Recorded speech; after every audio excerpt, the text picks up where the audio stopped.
नमस्कार, आपण पाहताय कोकणशाही चॅनल कोकणच्या समृद्धीचं. मी चिन्मय गुगळे. कोकणशाहीच्या सकाळच्या बातम्यांमध्ये आपणा सर्वांचं स्वागत.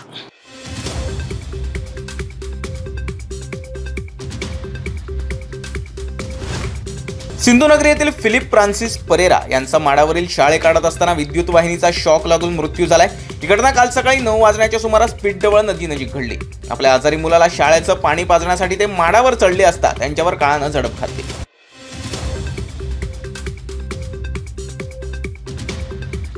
वेंगुर्ला कॅम्प अल्पवयीन मुलीला पळवून नेणाऱ्या संशयिताला वेंगुर्ला पोलिसांनी ताब्यात घेतले. पंकज गौतम निकम असं त्याचं नाव आहे. कुडाळ येथील एका बागेतून त्याला ताब्यात घेण्यात आलंय.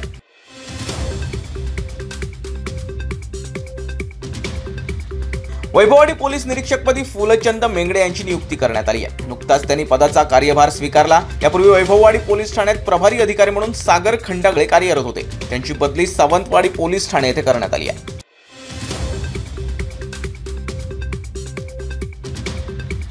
जिल्हा शल्य चिकित्सकपदी डॉक्टर श्रीपाद पाटील यांची शासनानं नियुक्ती केली आहे. त्यामुळे अनेक महिने रखडलेला हा बदलीचा प्रवास थांबलाय. या जिल्हा रुग्णालयात त्यांना अतिरिक्त जिल्हा शल्य चिकित्सक पदावरून बढती देत त्यांची जिल्हा शल्य चिकित्सक पदी नियुक्ती करण्यात आली आहे.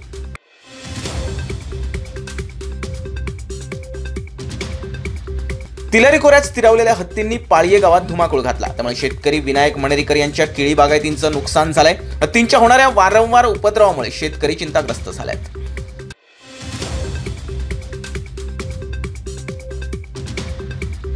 सिंधुदुर्ग जिल्ह्यातील काही पदाधिकारी शिंदे शिवसेनेच्या वाटेवर होते, परंतु अजित पवार यांच्या अचानक बंडामुळे त्यांनी वेट अँड वॉचची भूमिका घेतली आहे. शिंदेंच्या शिवसेनेत जाण्यासाठी त्यांची उद्योगमंत्र्यांशी बोलणी देखील झाली होती. पण आता भाजप शिंदेंना मुख्यमंत्री पदावरून पायउतार तर करायला लावणार नाहीत ना, असे अनेक प्रश्न त्यांच्या मनात निर्माण झालेत. त्यामुळे त्यांनी तुर्तास तरी शांत राहणं पसंत केलंय.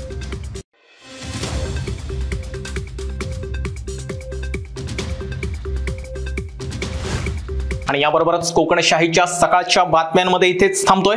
पण तुम्ही मात्र दिवसभरातील अपडेट्स आणि ताज्या घडामोडी जाणून घेण्यासाठी कोकणशाहीचं YouTube चॅनल आताच सबस्क्राईब करा. फेसबुक पेज लाईक करा आणि इंस्टाग्राम पेजला फॉलो करायला विसरू नका. धन्यवाद.